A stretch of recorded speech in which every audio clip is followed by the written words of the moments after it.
It's cold as all get out here in Washington, D.C., but the campaign finance news has been coming in hot.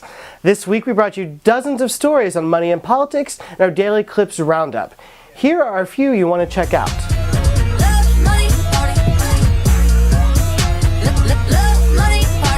Tuesday was the 4th anniversary of the Supreme Court's decision in Citizens United v. FEC, a case that opened the floodgates for wealthy individuals, corporations, and labor unions to spend unlimited sums in politics.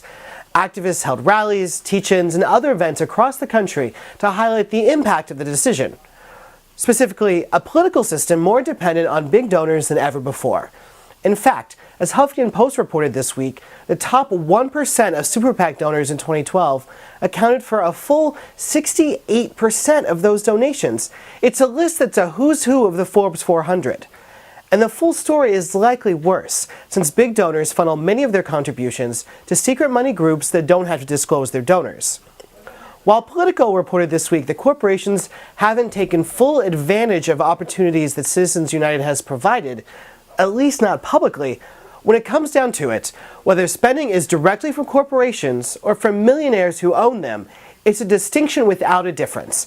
Big donors have more access and influence, ordinary Americans have less. Virginia is for lovers. Lovers of big gifts from campaign donors, that is.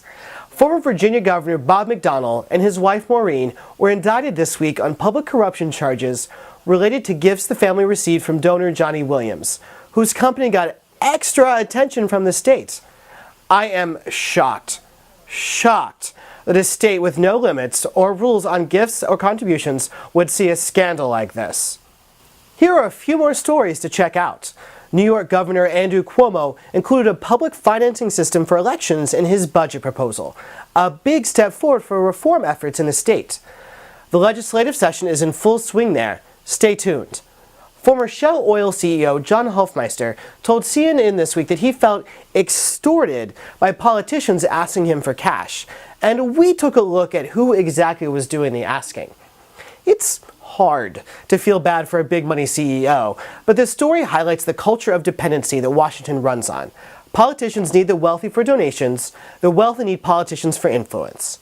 And Priorities USA, the largest Democratic super PAC, announced this week that if Hillary Clinton runs in 2016, she'll be there. Priorities USA.